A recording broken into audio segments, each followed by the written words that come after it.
I'm Matt Zoller, MPZ Development Principal. I'm Jason Korb with Capstone Communities, also principal. And we're co-developers of the Baldwinville Elementary School. Right now we're in the foyer area, the side entrance, which effectively will be a set of residential units when we redevelop the building. So the building is made up of 54 units total, 15 in the school, and an addition that consists of 39 units. And we're going to take on a tour through the halls of the school.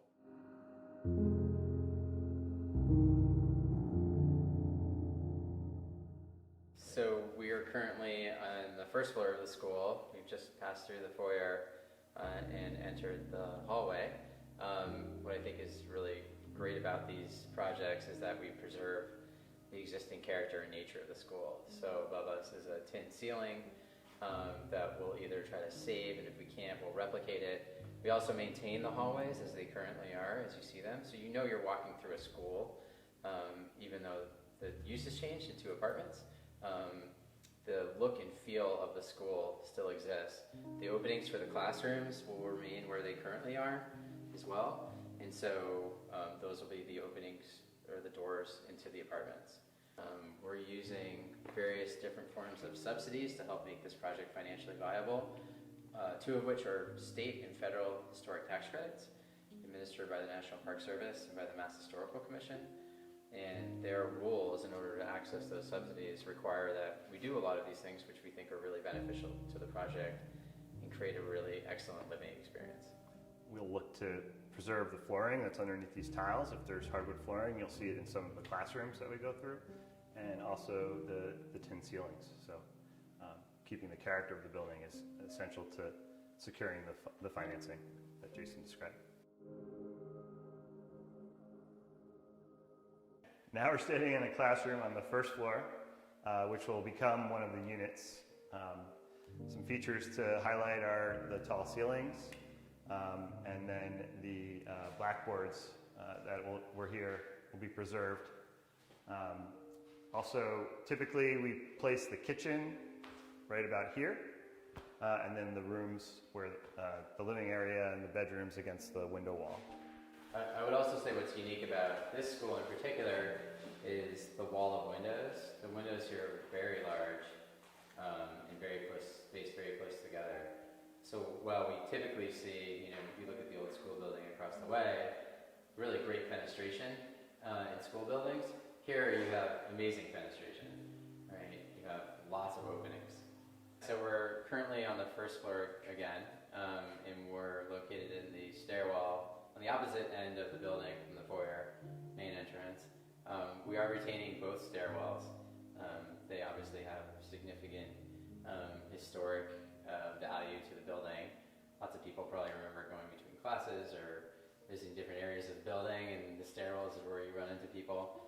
So we will be retaining the stairwells and preserving that. And in the basement, we're going to repurpose the gymnasium to house a residential unit on one side. And then on the other side, we'll have amenity space, including a gym, bathroom, and we'll also have the manager's office for the building. All of our properties are privately managed, and we have on-site property management, typically a property manager and a site superintendent.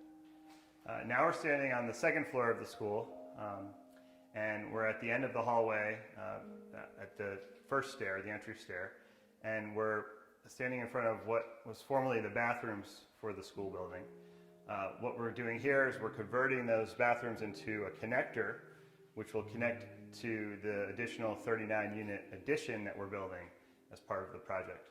So that will be the access point from the new constructed wing to the old school, and that will also house an egress stair up to code egress stair, as well as an elevator. So we're currently outside the school, outside the main foyer, and we wanted to talk a little bit about the new addition to the building. While the historic school will have more of a historic feel to it, which is more appropriate, the new addition will be more contemporary. It will also be significantly environmentally friendly. It will contain solar panels on the rooftop, It will be certified under the LEED program, which is a high level of energy efficiency in green buildings. And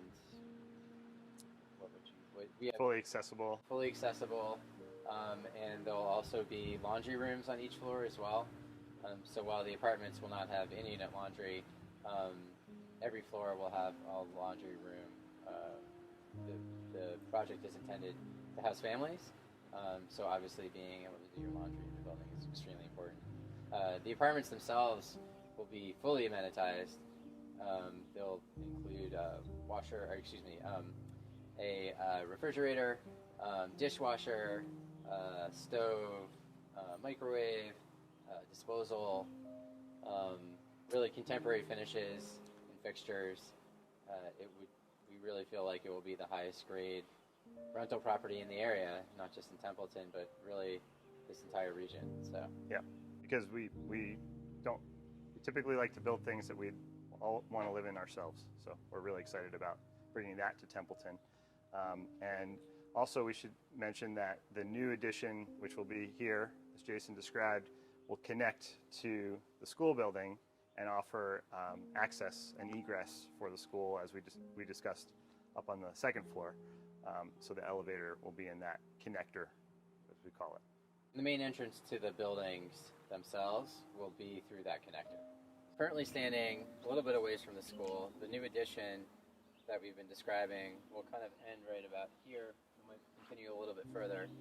And in this area, there'll be a playground that will be public, so it will be open to both the residents in the building as well as the community at large, which we think is really exciting, and it will contain lots of fun things for kids to participate in. There'll also be a walking path that will run along the backside of the property here and connect to the river. There'll be an overlook at the river, looking down onto the river. I think the long-term vision is it's part of a rail trail network, and this would be a connection along that. And this actually used to be part of the railroad that went across the Otter River, so kind of neat to bring that back. Yeah, absolutely.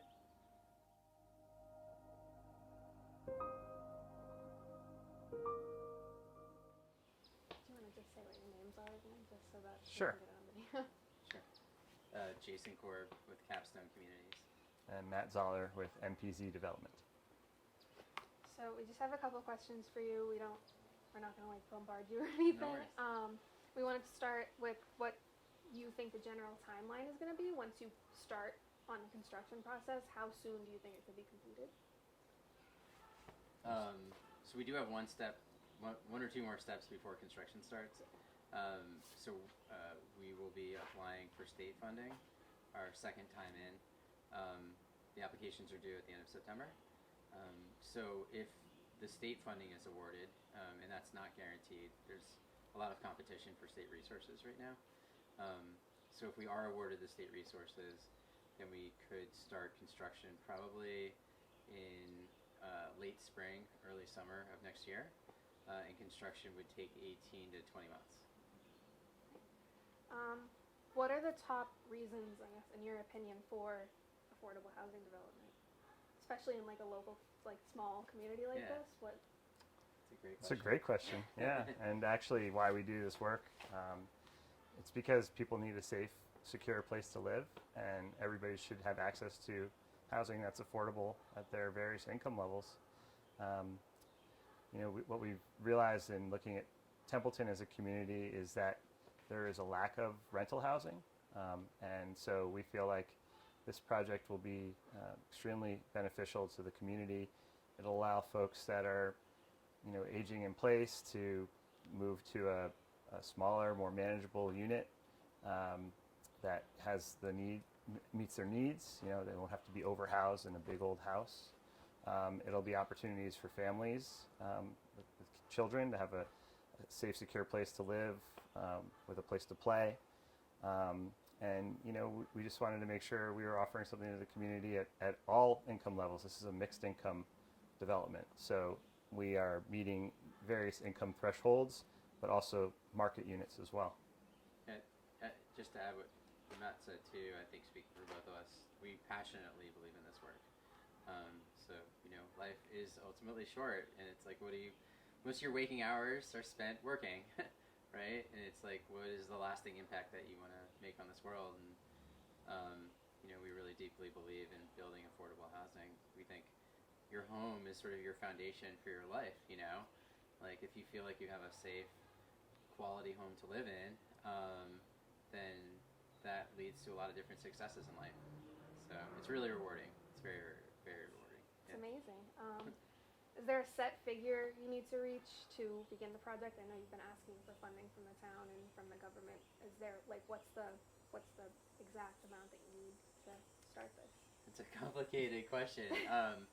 The way the state funding works is you apply for lots of different funds for affordable housing, some of which are tax credits, some of which come in as loans but operate more like grants. The total cost of the project? It's just under $30 million. Yeah, and so the town has been extremely generous, has surpassed what a lot of other cities and towns that are much larger than Templeton give to projects like these. So the application to the state is probably in the neighborhood of $25 million or so. It's one of those things that, maybe it's a little less than that. The other sources of funds are money from the town. We actually go and get a real loan as well. We get money, state and federal historic tax credits, which we talked about earlier. But it's one of those things that you either get what you've asked for or you don't. There's no sort of, we'll give you half. Yeah. So the state really wants to make these projects viable. So.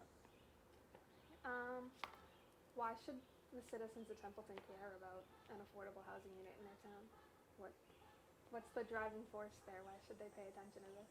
Yeah, so I mean, like Matt said, if you want your elderly parent that can't maintain a single family house to stay in the community, there's really no options right now. That's your option. If someone who's a worker at like CVS or a first-year teacher or firefighters, lots of public servants, if you want them to be able to live in your town and be a part of your community, there's really not that many options right now. So, if that's what you want for your community, which we believe Templeton has clearly said that they do, then, this project fulfills those needs. There's also an asset, many people have attended the school, and it's a really remarkable asset, and if it doesn't get preserved and saved, ultimately it would have to be torn down, and that's not something that can ever be created again. Lots of memories, lots of history. It's a good way to preserve history here at the Baldwinville Elementary School, or former. And, it's also a benefit to the people of the town in that this building was never on the tax rolls, and it now will be as a result of this redevelopment. So it becomes an asset once again to the town in a different way. And I think it's about trying to make sure all the needs are met for many, and it's a challenging thing to do, but a project like the one we're proposing checks a lot of those boxes. Yeah, one other thing I would say is, like, many people spend 40-50% of their income on housing. In this community here, they will spend, including utilities, about 30% of their income on housing, right? So that means that they won't be overstressed about their housing, and where they're coming up with their next mortgage payment, and do I have to dip into savings? And so then they can take that 70% and contribute to the local economy as well. So. Yeah, and I'd also add that we are invested in this project, and we will remain invested in this project. So we don't purchase these buildings, redevelop them, and then sell them again. We hold on to them for a long time. So we're committed to this project and to the community and to becoming a true part of Templeton. Awesome. Okay. Is the project in any way going to negatively impact the people of the community? Like, I know a lot of people are worried about property values, taxes, stuff like that. Is it going to affect that at all? Yeah, that's a good question. So there's sometimes a stereotype that an apartment community coming into a community like Templeton will adversely impact someone's home value. Actually, the opposite is true. There have been studies done that show that taking a dilapidated site. I mean, imagine, if you live next door to this school, you might not want to buy the house right next door. You might not want to buy the house 3 doors down. This doesn't really offer much to the community. So redeveloping this, turning this into an asset, into something that's like really attractive, which is very important to us, actually helps increase values in the area rather than decrease values. Does that fully answer the question? Or? Yeah. And then my last question kind of ties into that last one. What are your responses to oppositions on your project? I mean, how do you feel about that? What is that? I think everybody's entitled to their own opinion. I think that change is really difficult. And I think there's a lot of misinformation out there. I think it's our job to speak with people as groups, like we're doing today, individually, one-on-one, listen as well, and try to make sure that we're responding to the community's needs. We heard that people wanted a walking trail that would connect to the river, so that's something we added.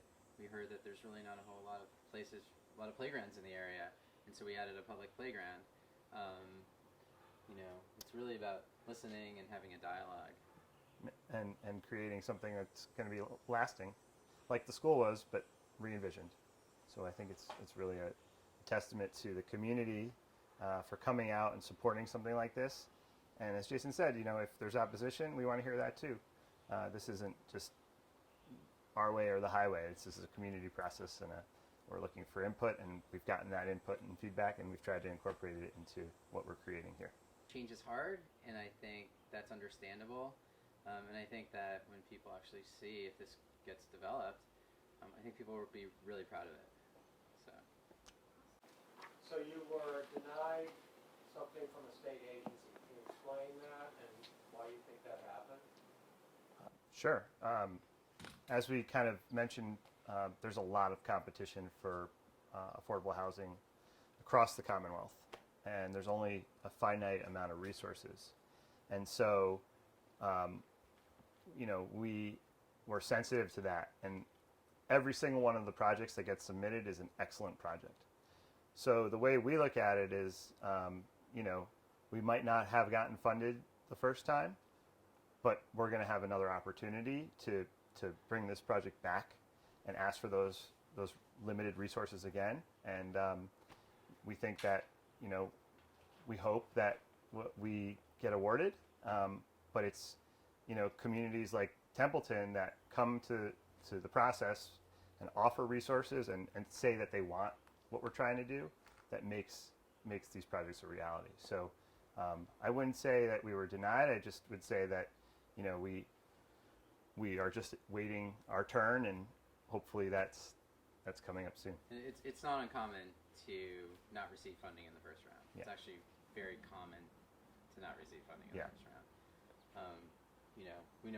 We have a bunch of developer friends who have waited 3-4 rounds to get funded. Every day you open up the paper and there's an affordable housing crisis, right? And if we had unlimited amounts of money, we could take care of the problem like that, but we don't, unfortunately. So we all have to sort of wait our turn. And we're prepared for that. You went to CBC, Community Preservation Commission, and you said you're looking for $750,000 more in funding, and now you're also asking the town to lower the price of the property. Is there a number between those two factors that you're looking for, or are you looking for 750 plus a lower price? I think the requests that we made were based upon what we thought was reasonable. We looked at the time between when we started this project and where we are today, and escalation in costs. I mean, COVID has had a huge impact on every industry, but ours has been significantly impacted.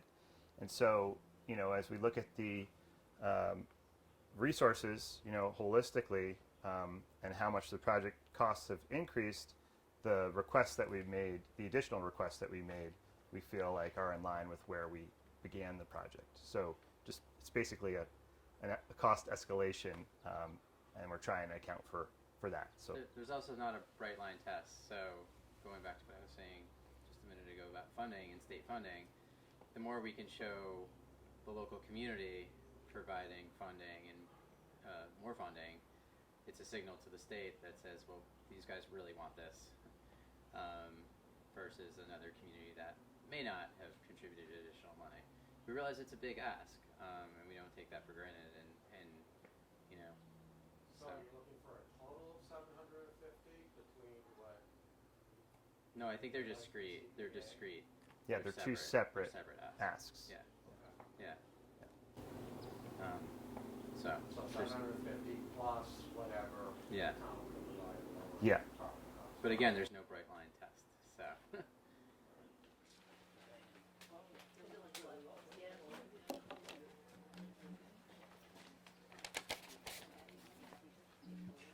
Good day, everyone. I'm Adam Montaigne, the town administrator for the town of Templeton. I want to thank you all for coming out to the event here in the tour of the Baldwinville Elementary School project. You all know, or may know, this has been a top priority of the town of Templeton for a while now, and we're getting closer and closer to see this project come to reality. It's very critical that this project get across the finish line and get the DHCD funding. A lot of efforts have already been made. This Community Preservation Committee has already dedicated $1.174 million of community preservation funds committed to this project. I also want to take a moment to recognize some of our distinguished guests here this evening. We have Director of Rural Affairs, Ann Goby.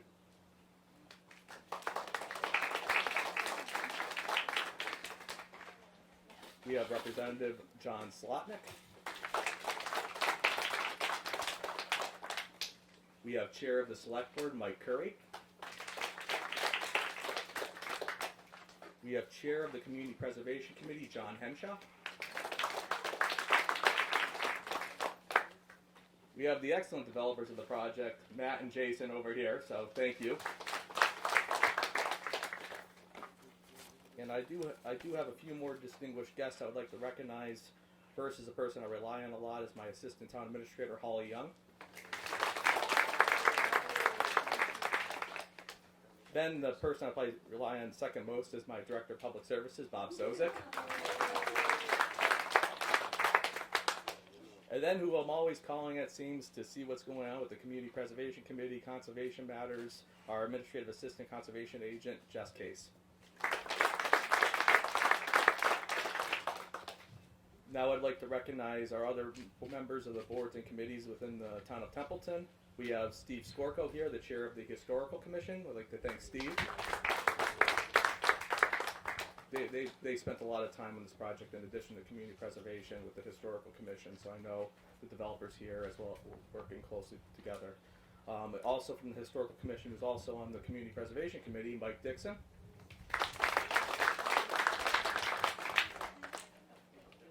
Then we have also Candace Graves, who's the chair of Parks and Recreation, who is also a member of the Community Preservation Committee here as well. We have, and then we have Hank Mason, who's on the school committee here in Templeton. I think you're the longest serving member, right, Hank? Yeah. So thank you for your service. And then we also have our former select board member, Jeff Bennett, who's also here. So if we could recognize Mr. Bennett.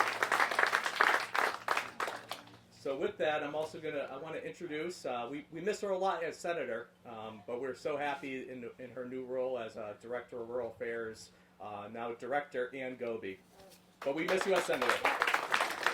Listen, I just very pleased to be here, and I can tell you it was an honor to represent this community, and it's an honor to still stay involved in my new role to be able to help rural communities. And I can tell you that the Healy Driscoll administration is very focused on housing development. So this is an extremely important project. It gives me an opportunity to bring back the urgency back to the governor as well, to let her know about what is happening today and the support, because this is a great public kind of private partnership, right, that you don't always see.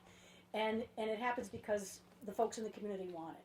You know, if you didn't want it, if you didn't care about it, it wouldn't be happening. because I know from talking with these developers early on, I don't know, like a year and a half, 2 years ago, I'm trying to remember when we first spoke when I was still a senator, that was one thing that they had said to me. They said, look, we'll walk away if this isn't something the community cares about. We're not the type that are going to push something down somebody's throat. That's not going to happen. And I took them for their word, and I think that you feel pretty comfortable with that as well. And I know people were saying, boy, it's hard to believe that this building was just closed 4 years ago, huh? And for the people who taught here and the kids that were educated here, I think it's great when we're able to bring back these buildings to give them that second life. And it will give another life as well to the folks that live in this section of Baldwinville. And again, as I mentioned, it doesn't happen on its own. It happens because of great partnerships on the local, federal, and of course the state level. And I can tell you that you could not have a better state representative than you have in John Zlotnick. John is a leader in the State House, especially on small business matters. And if you don't have small business, you don't have economic development, right? And so I'm very pleased at this point to recognize my good friend and former colleague, John Zlotnick. So, Ann mentioned economic development. Equally important to the business community is housing. By some estimates, Massachusetts is as much as 200,000 units behind in what we need for housing for our population and continue the growth that we want to see in this state. I'm very pleased that the new administration is taking it very seriously, creating the first housing secretariat and naming Ed Augustus, who's from Central Mass, to head that, but then also creating the Office of Rural Development and stealing Ann Goby from us to do that job. Because in rural communities we have unique challenges, but we also have unique opportunities, like the one that we're standing here before today, that my father went to 5th and 6th grade here many decades ago. So projects like this are really important because not only do we need the housing, but we also need to do something with these buildings. Old school buildings can be very difficult to repurpose and to redevelop, but I'm very pleased that in recent years they have become very attractive for housing. Actually, somewhat ironically, my father's elementary school is being turned into housing, and my elementary school in South Gardner was actually just purchased by a developer to turn into housing to help address this need that we have everywhere. So I'm very happy to have been part of this project. For the last year and a half that I've had Templeton in my district, and I'm very happy with the partnership we've had to move this ball forward because it is no small effort to get projects like this from these drawings to what ultimately is going to be there.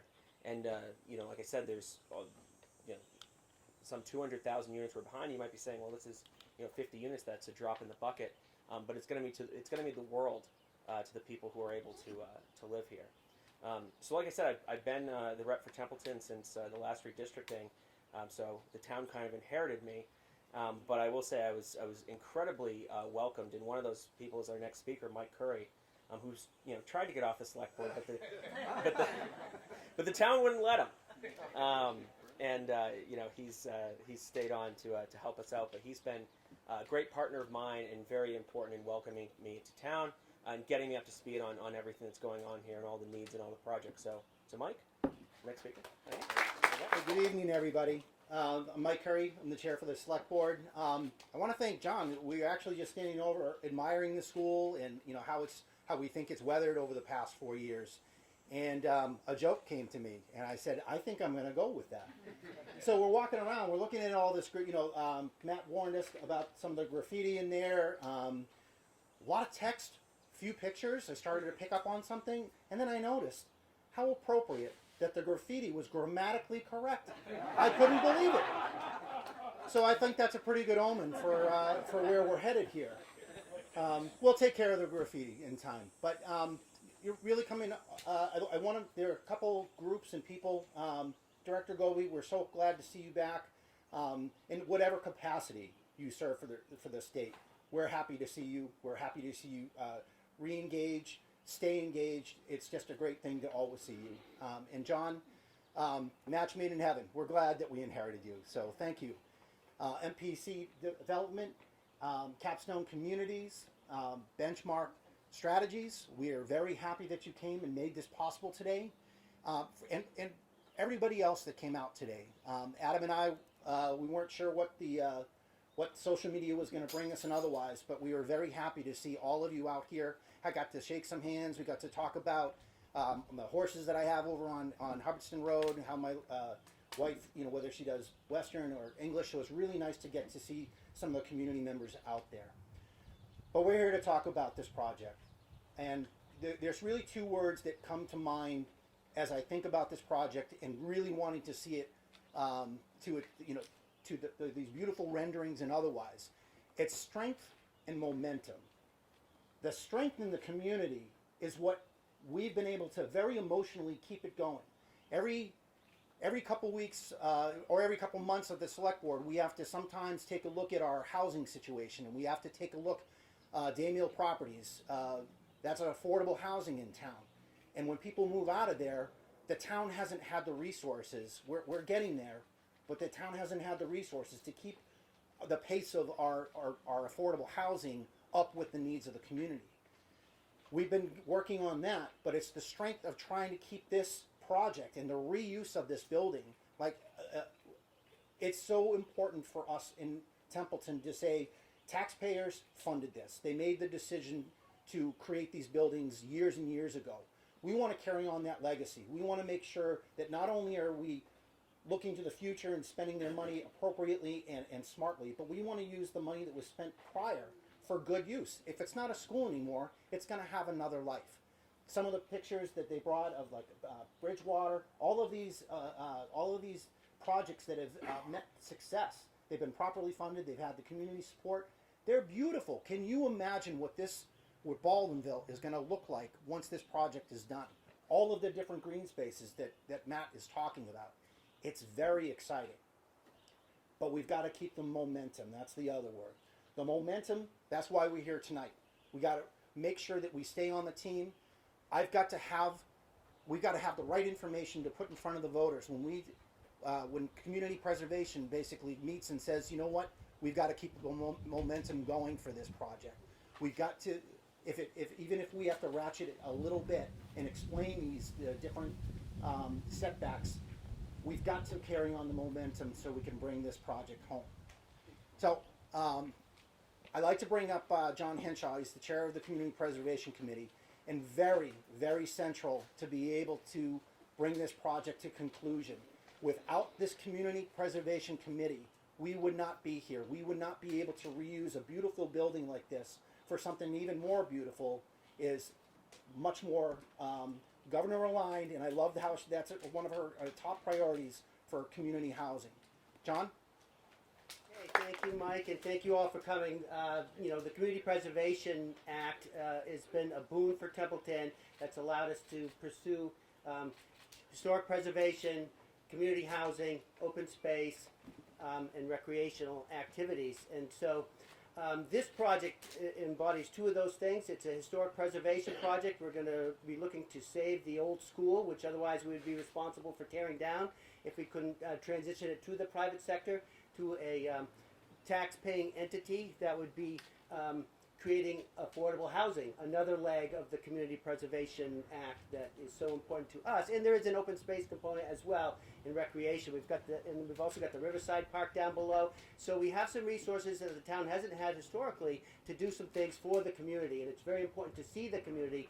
And in our last community meeting where Matt and his team zoomed in, because we've been zooming in for a couple of years, let's have a meeting out here in person, get people out there, try to look at it, see what we're talking about, re-envision what it's going to be. So the town has committed $1.174 million of its community preservation fund, which is a significant amount of the original ballpark price, which was going to be $20 million. Now with inflation and things like that, pricings continue to change. It's a long process because there's a lot of approvals, there's a lot of funding that these guys have to get lined up, but they're doing a great job moving it forward and engaging with the public. So they're here to kind of lay it out for us, and with that, I'd like to introduce both, am I introducing just you, Matt, first, or Jason? Yeah, okay, so Matt is the person, MPZ, he's the MPZ of MPZ. He brought this forward, and when the town had the building out for bid, or we had originally, the town had looked at doing one thing, that fell through, and he came forward with this proposal. The town embraced it. He hooked up with Jason as his partner to move it forward, and he's got Zach helping him out from it's a multi-headed beast, and it needs to be because it's pretty complicated. So with that, Matt and Jason, come on up. Thanks, everybody. Well, that was amazing. Just a huge show of support at the local level. But tonight, we're really here to talk to the community members again about this project. And welcome back, folks that have been here before and wanted to come again and enjoy the memories that the Baldwinville School offered, as kids and then as teachers and as community. We're very committed to this project, and we wanted to use this opportunity to address questions, talk a little bit about some of our other experience here. We have some historic photos of another project we did in Bridgewater, and we wanted to just show you what the peeling paint and shattered glass and things could yield in time if the commitment is there and if people put forward these things to the community again. So these we wanted to share these images because they really are telling, and they just show you kind of where we are going with this. Today we sit here and we see the graffiti. Yeah. Bridgewater or Templeton? Bridgewater. Right. Yeah, right. But you can see what happened. Yeah. Yeah. So this is a classroom turned into a unit. And you guys saw this today when we toured the building, and it's really amazing that this transformation can take place. And I think this is really an amazing juxtaposition. This building was vacant for over 20 years. And this has been 4. So Looks very similar though, right? It really is, yeah.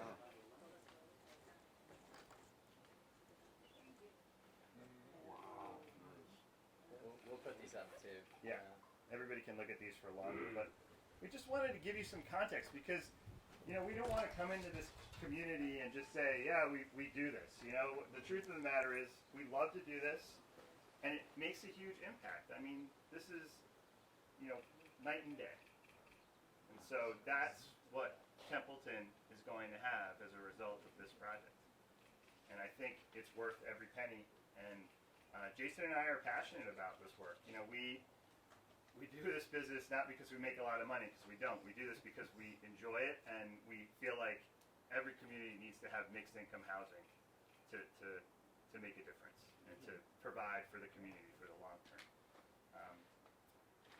So we were going to kind of give an overview about the project. I think we talked a little bit about it. You can see some site plan here. I think this is always helpful for folks who haven't seen it. So this is the school building, and this is the addition that we've been talking about. 76 parking spaces that you can see in this lot off of School Street, and then an additional bunch of spaces that come off of Cottage. A big part of this project, which Adam didn't mention, is we're actually going to make School Street 2 ways again.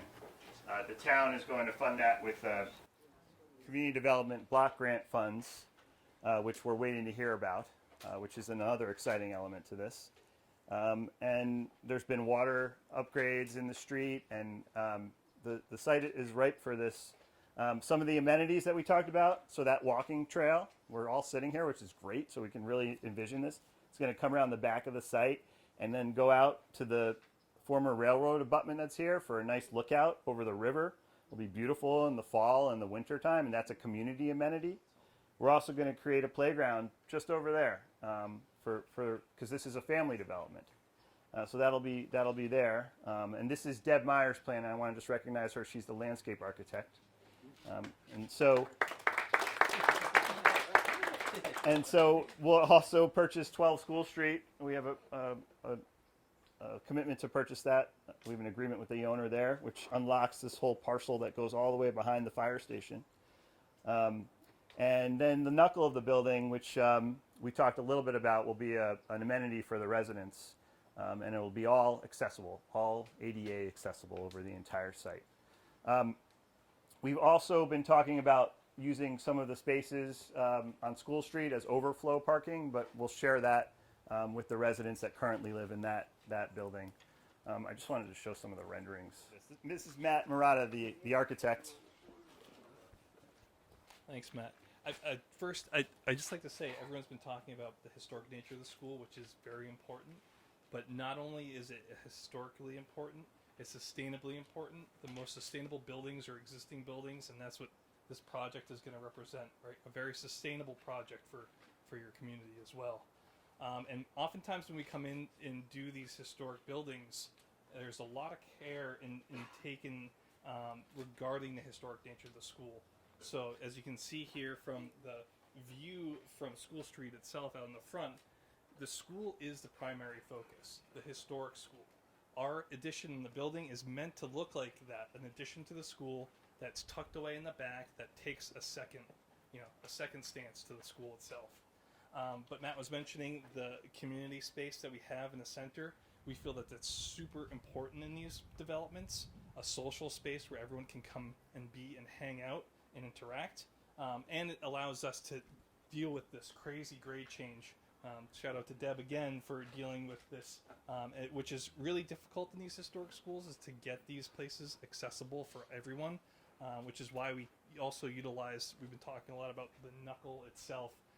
So that's kind of that central core for us, and that's that central space where we really envision everyone coming together. It's where the mailboxes are. It's where everyone's going to be passing by and saying hello.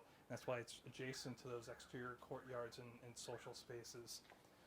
And the building itself, outside, as I mentioned, is really just meant to mimic some of the more school-type elements. It's not meant to look like a residential house. It's meant to blend in and feel like it was always here. And you can see a rendering here. Well, it's not as clear as the photographs that you previously saw. We will be, matching what you guys saw in there, and we, have some amazing glazing in this building to take advantage of beautiful natural light, which I think really makes a difference in how people live in these buildings with the tall ceilings and the natural light, the wood tones, the warmth, everything that brings. These schools really do transition well into housing. We received a question from, I forgot your name, was it Gail or? Oh, sorry, yes, well, which was, well, how can we be assured that folks from Templeton will be able to live here? Can't everybody in the region come here? And yes, we know that you're an open community and you want the broader community to be here, but the town has put a lot of resources into this project. And so we just want to be clear about one thing. We're requesting, and we typically get this, I can't guarantee it's going to be exactly this percentage, but up to 70% of the affordable apartments will have a priority for households that currently live in Templeton. We need to work out some of the details, but typically it's also households that have someone who works in Templeton as well. So one of the purposes of a development like this is to permit folks who can't live in Templeton, who work in Templeton, to live closer to their jobs and to their friends. So we're proud about that, and that recognizes that your commitment to the project. I know that there's probably some questions. One thing I would say is, we're not a turn and flip developer.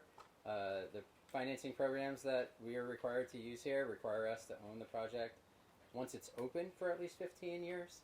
So that means I'll be, I don't even want to talk about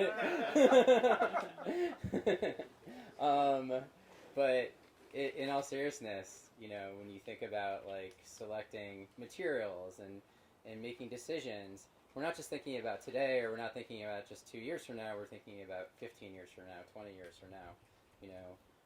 I used the roof as an example earlier, which is, are we going to choose a roof that's just okay, that will get us through the next few years, or are we going to choose something that's really has longevity to it? And I think that's symbolic for everything we choose in this project, right? Because ultimately, we're the ones who actually will be personally on the hook.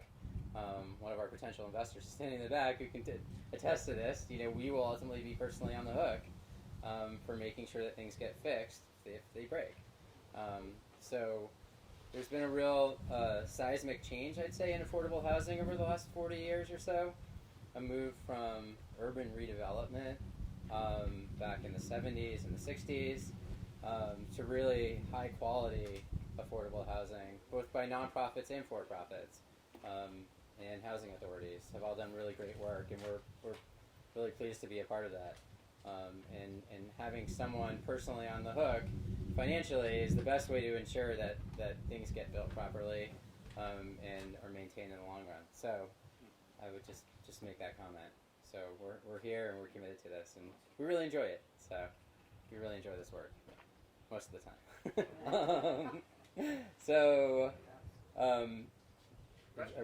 We'd love to field questions. And so Deb Myers, our landscape architect, is here. Matt Murata, who's our architect. We really wanted to bring out our professionals to try to answer as many questions as possible. If we can't answer your question, we'll tell you we can't answer it, and we'll get back to you. So, yeah. I just wanted to ask what the process is going to be when people apply, because we've already had a couple calls at the office, and I don't know. Yeah, it's a great question. I'm happy to field that question. So, the state has a laid out process because there's public funds, it's affordable housing, it has to be fair for everybody. So there's an application period that typically opens about 6 months before we start the project, and that usually lasts. I think it has to be at least 60 days. We usually typically do longer, just to give folks a chance to put in their application. And then we hold a lottery, and the lottery is held publicly. We actually use an electronic software now. We used to draw numbers, and it would be like an all-day thing. Now they push a button, and everybody gets to see it, and it's recorded. And so that is what happens at that time. Right now, if people are interested in getting their name on a list to get an application for when the lottery opens, or excuse me, from the application period opens, those can be sent to us. We also have a website and an email address. Why don't we... the Baldwinville School Apartments, apts.com. There's So, an info button there, and then... the Baldwinville School, apts.com. Yep. So, the Baldwinville School, apts.com. And it's info at same. the Baldwinville School, apts.com. Yeah, we'll get that. That's why we're real estate developers and not web. We're on the tech, and we're like as far from the tech industry as possible, clearly. Yeah. So if we get those, if people will email us, we keep a list, and then when the application period opens, we send out an email to all of those people that have reached out, saying applications are available, and we'll usually attach an application. So. Can you clarify what mixed income actually means? Sure. There's 54 apartments. 5 are unrestricted market rate, meaning there's no income restrictions whatsoever to live in those apartments. And then 49 have income restrictions, meaning you can't make more than a certain amount in order to qualify to live there. Does that mean Yeah. your social security? Is that what they're basing it on?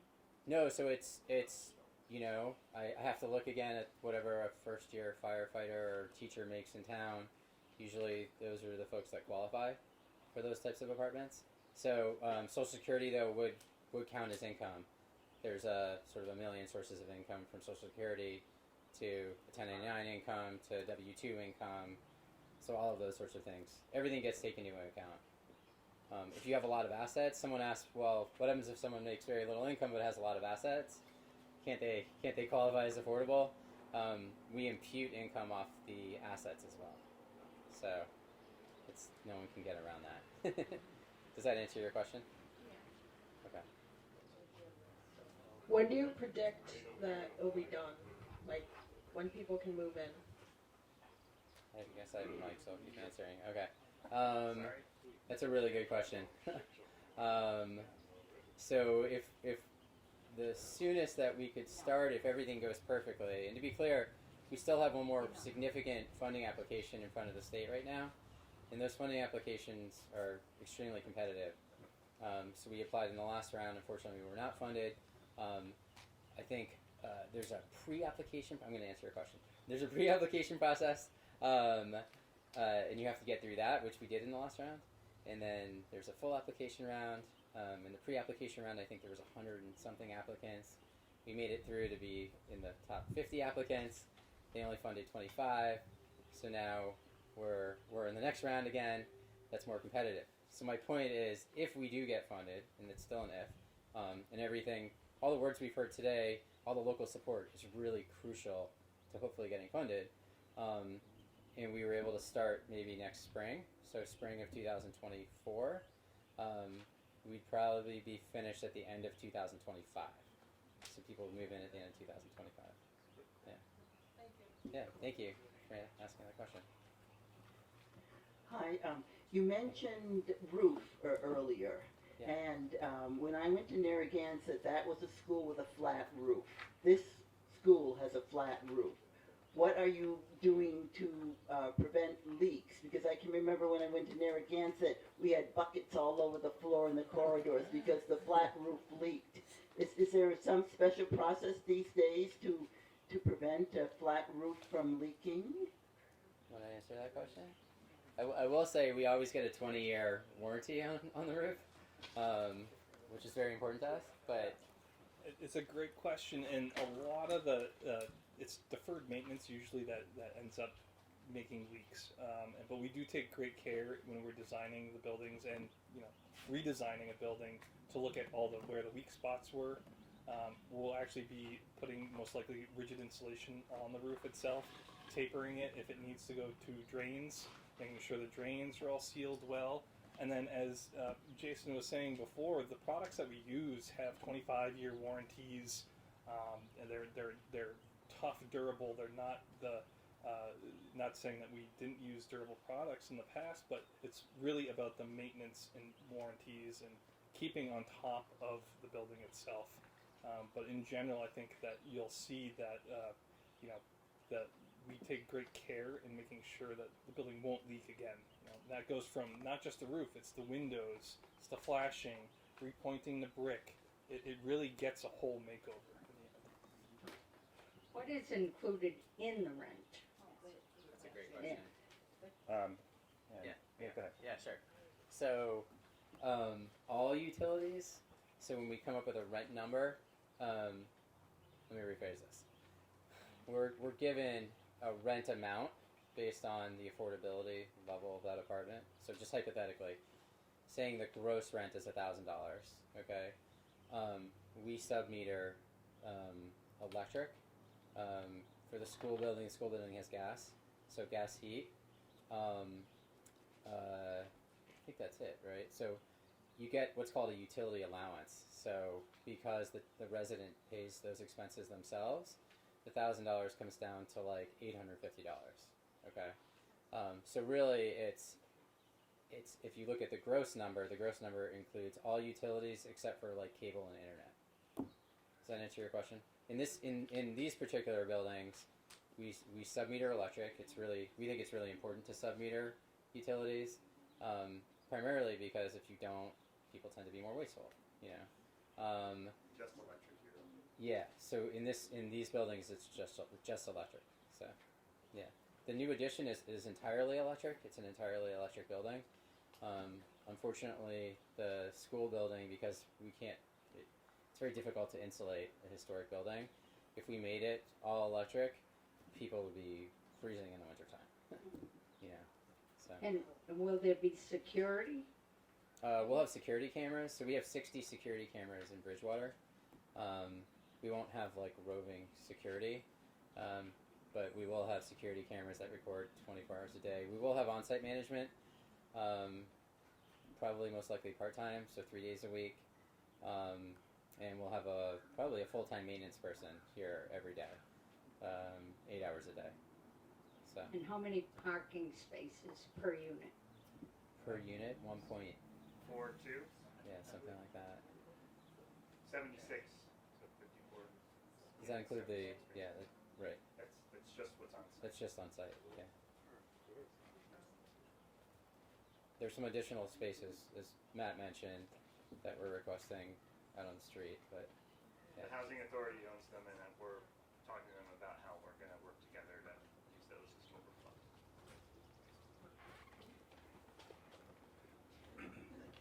You were mentioning how competitive the bids are. If the people in town wanted to support the effort, who should they be contacting? I know I'm laughing because I'm trying to figure out who the right person would be. You know, honestly, it would be the Secretary of Housing, I think.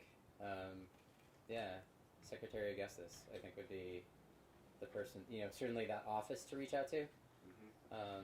Ultimately, you know, he's the cabinet secretary in charge of housing. So, certainly reaching out to his office. I'm not sure you'll be able to speak to him directly unless you know him. Well, I mean, if you wanted to send an email or anything, Yeah, you know, yeah, I think to the support. secretary.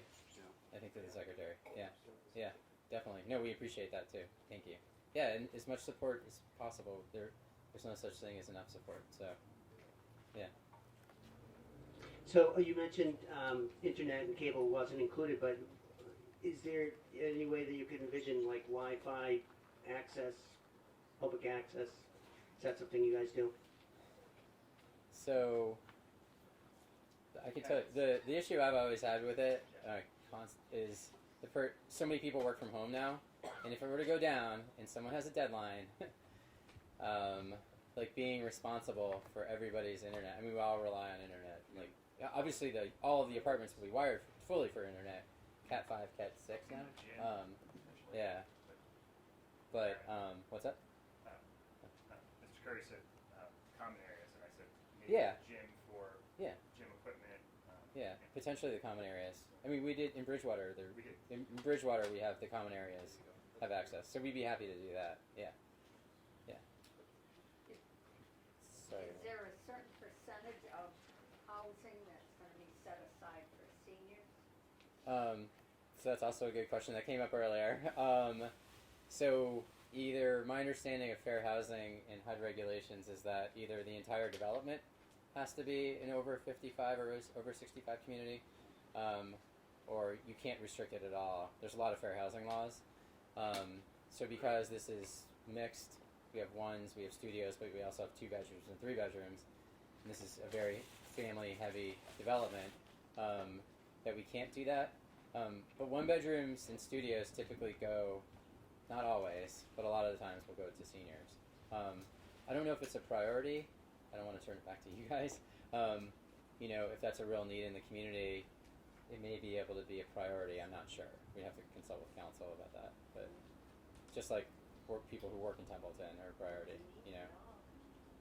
Yeah, yeah. I mean, if it's something that people are really interested in, it might be able to be a priority. Well, it needs to be because there's a lot of people who are elderly in the community, and if you go and you look and you pay attention, there elderly people are on wait lists that take them 2 to 3 years to get in houses. Completely agree with you, 100%. It's about 25% over. Really? So we just need to find out if it's legal. We certainly would be absolutely supportive of that, so long as we can get it passed by the regulatory agencies. So. One question about getting back to the historical part of the building. The front has that beautiful historical archway, which includes a scroll. Are you going to keep that? I don't see that on the plans. I don't see the scroll detailed on the above the door on the plans, but maybe I'm just not seeing it. But I think that's really important to keep that scroll if we could. Yeah, are you talking about on the front on School On the Street? front of the building. So if it's not in the plans, it might just be a rendering that doesn't show it. But we do have to, as we mentioned, we submit to historic, it gets reviewed. We do have to keep all that stuff. We're actually, the original sign, I believe, was different. It's being covered up, and I believe we're taking that off and restoring what's underneath as well. You'll say Templeton High Yes. School? Oh, cool. Yes. Very cool. We had to file a very detailed application with the National Park Service, so it would be mentioned there. Can you tell us the breakdown of number of rooms? 5 what we call loft units, 4 studios. I believe it's I want to say 6 3-bedrooms. 6 3-bedrooms. Is it 20 some odd 2-bedrooms? And we can get you the exact number, but there's a couple of ones. Sorry, we should have had We that should at have our had that ready fingertips. to I go. apologize. My We'll- internet we'll- doesn't we'll- work here. Yeah. But it's roughly just rough percentages of the 54 apartments. 35% are studios and ones, 55% are 2 bedrooms, and 10% are 3 bedrooms. So 55% 2 bedrooms, 10% 3 bedrooms, 35% ones and studios. You mentioned something about a gym. Are you going to be reusing the gymnasium down below? So that, when we work with the National Park Service and Mass Historic Commission, those are questions that they ask. And so in an effort to get out in front of that, what we are doing with the gymnasium, which we couldn't go into today because of the mold issues, is on one side will be a unit. So we'll put up a wall, and there's actually a ramping system there because there's a significant grade change. So there'll be access to a unit. And on the other side, so basically split in half, hallway in the center, will be a glass wall that goes to the ceiling, and that's where we're going to have the gym, the fitness center. There'll also be, I believe, a laundry room down there, and a bathroom, a community bathroom there for the gym, if you need to use that. So that's how we're going to kind of speak to the historic nature of the gym. Is there going to be washer and dryer hookups in the apartment? Not in these apartments, but there will be washing machine, essentially rooms on each floor. So access on your floor. Yep. The town already committed $1.172 million to the project. 7.4. Yep. 7.4. Yep. And you're asking how much more to be committed? So we have been before the CPC to request additional funds. We haven't made a formal application for those resources, but we are looking for additional resources, and the initial conversation started with $750,000. And there's no guarantee we'll be here a year from today doing this again for more money? We're not coming back for more money. No. Okay. Yeah. Okay. Right. That's all the question I had. Yeah. Just the entire project cost is about $30 million. So you're taking what will be between 1.2 million and 1.9 or whatever's approved, and leveraging it, 15 times. So the town needs to commit that amount for the project to continue with the state funding. We haven't said that. What we've said is, and it's not a bright line test. We want to be as competitive as possible going into this next round, and so the state has very constrained resources, and so whoever can kind of, the message we got was from the state, see if you can find more resources elsewhere, and so this is an effort to do that. Yeah. Thank you. We've also applied for a bunch of other funding as well. We're not just coming to the town and saying, please give us more. We've applied for The One Stop for Community Growth is another program.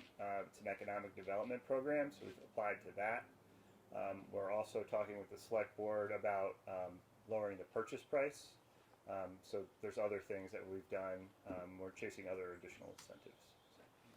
Just wondering, is there, like in a typical 2-bedroom apartment, is there a limited amount of people that can live in that apartment? Yes, so it's complicated though. So I don't know if Templeton has its own regulations regarding people who are unrelated to each other. So a lot of cities and towns do. I'm not sure if you do. So that would be one restriction. The building code also requires a certain amount of square footage per person. Is that right? Yeah, generally speaking. Yeah. This question always comes up because there's this image that in affordable housing, there's going to be 12 people living in it. I'm not necessarily saying that that's what you're insinuating. There's going to be 12 people living in a 2-bedroom. It doesn't happen. I've never seen it happen. And I've been in this business for 20 years, right? People want to live in quality housing where they're not living on top of each other. In a 2-bed, I think the most that we'd ever see would be 4 people, typically. You'd have 2 adults and 2 kids sharing a bedroom. In our typical condo developments, you can only have 2 residents in one condo with 2 bedrooms. Yeah. Unfortunately, or fortunately, we fair housing would prohibit us from doing that. If you have a family that has more people, We certainly can't prevent you, whatever the reason being is. We do see a lot of 2 bedrooms where we have a senior actually, or someone who's disabled, and their caregiver lives in the second apartment, and then you only have 2 people living in that apartment. We see a lot of single parents taking a 2 bedroom, where the child is in 1 bedroom and the single parent is in the other bedroom. So, you know, I rarely, if ever, I don't. And Zach, I mean, Zach is our senior vice president of property management. Zach, have you ever? In the 10 years I've been doing this, I've seen it a couple times, and usually you take pretty swift action to make sure that you can try to get that occupancy down to the correct level, because it is a life safety issue. But for the most part, it's really rare to see over-occupied apartments. Yeah. Because it becomes uncomfortable for the people that live in there too. Yeah, I mean the building code requires a certain amount of you can't look it up, but it's something like 50 or 60 square feet of living area, and then also like living room space. So when you actually play out the numbers and you look at the size, the square footages of the bedrooms, you're really only limited to about 4 people in a 2-bed. And then So 2-bedroom, is there 2 bathrooms? 1 bathroom, 1 bathroom, And 3? 1.5, correct? 1.5 baths in the 3. Yeah. Question about parking spaces again. How many parking spaces would be allowed per unit? If for a unit with 2 people, would there be 2 parking spaces or only 1 parking space? And is there public visitor parking as well? Good question. So we do need to talk more about visitor parking. We realize that impacts the community around us. Typically, every apartment will get a parking space, but if that apartment doesn't have a car, they don't get the parking space. So you have to, in order to have a parking space here, you have to register your car in Templeton and show us your registration. So hopefully that answers your question. You know, if a household, for example, has 2 cars, right, and they're in a 1-bed, right, we're like reading each other's minds, you know, and then you have a 2-bed or 2 studios that don't have cars, then you can move things around and give that 1-bed, you know, 2 parking spaces. The question obviously becomes, well, what happens when that studio turns over, right? And now the person who moves into the studio has a car, right? What happens? And so, I don't know, Zach, if you want to try to take a stab at this.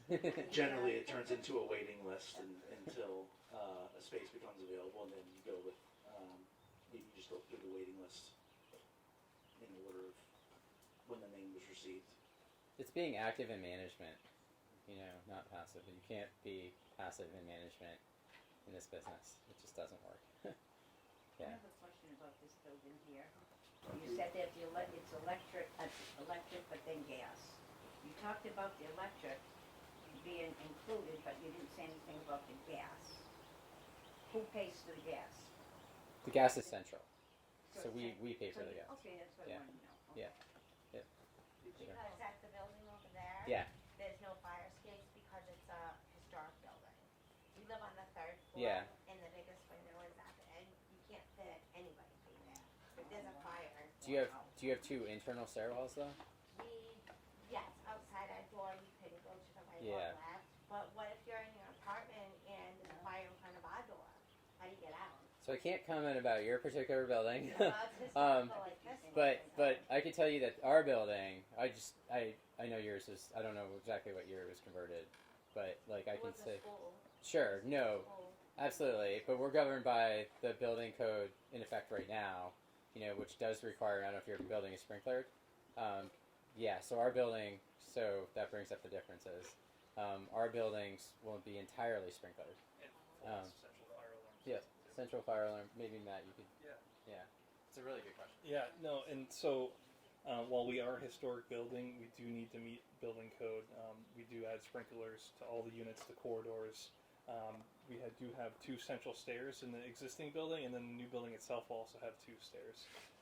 And we do a whole code review during the development of our documents to when we do submit for building permit, we have to prove we meet the letter of the code. So we take that very seriously because that's life safety. And that's our job, is to make sure that you guys stay safe. Thank you. Yeah, and the fire department plays a really active role too, from the whole process from start to finish. So Elevators? yes, one elevator, right in the middle. Above that. Dogs. Yes. Usually there's like a one pet limit. Typically there's a one pet limit. Typically there's a breed restriction, like no aggressive breeds. Historically, traditionally aggressive breeds. A lot of times we have a weight limit too, and then it's usually one or two pets. So, yeah, but a lot of people have pets nowadays, so we want to be pet friendly. Will there be air conditioning? Yes, great question. I forgot to mention that earlier. Yeah. Yes. Yeah. I have a follow-up to that. Will Sure. each unit have its own controls for Yes. the heat and air? Yes. So we actually install like smart systems throughout, and we help people who aren't great with their phones and all this stuff. But yeah. So like all the locks are smart. You could be halfway around the world, and as long as you have internet on your phone, you could see who's at your front door. You could decide to let them in. If you have someone that needs to come by and get something, and you only want them in your apartment, between 1 and 2 on this particular Tuesday, you can set that on your phone, give them the code, and it'll only work between 1 and 2 on that Tuesday. So, yeah. Thank you. Yes. Good question. I'm going to assume that the insurance is paid in your rent for the building. Yes. So yes, as an apartment owner, we carry all of the insurance, but renters have to carry their own renter's insurance. What's that? Yeah. If they choose to, correct? Yeah. And I have considering air conditioning. I know that some housing in Gardner, they don't turn on air conditioning until June 15. Yeah. Will this be different? Yes, Can we have completely. it when it's actually hot That's in a split May? system, right? Yeah. That's a split system where you actually have to flip a switch. My mom's building is the same way. Yeah, it's awful. Yeah, it's freezing in the fall, and it's like freezing in the fall and really hot in the spring. Yeah, no, this is all, you can switch it as you wish on your own. Yeah. Any other questions? Great. Yeah. So, you have the website, very simple. You have the email that we gave. So if you have questions that come up after and want to be in touch with us, Jason, yes. If I could just add, Yeah. I'll come up to just to make sure that Yeah. TCTV doesn't throw anything at me. Yeah. As we had said before, this is a partnership. This is like Ann had talked about earlier. This is a public-private partnership. It should not be hard for you to get information about this. So whether you use our website, whether you already have us on speed dial or otherwise, we're gonna get. If you have questions, we're gonna get the answers for you. I cannot say enough how much we appreciate Matt, Jason, the entire crew's help with this. And we want to make sure all those questions are so detail driven. I love that. We want to make sure that it becomes a reality. And there is a part. I think you alluded to. There is some decisions to make for money and otherwise. And those are the tough decisions that we've got to be able to make as a community so that we can see this turn into a reality. So again, if you've got questions, if there's something that you forgot to ask or otherwise, to contact somebody in the town. We're all a network, and then we'll make sure that the right person is able to answer that question to their best of their ability. Architect, landscape, where she go? There she is. Everything. But again, on behalf of the rest of the board and all the other community members that came out, we're so very happy that you came out and asked a lot of those really good questions.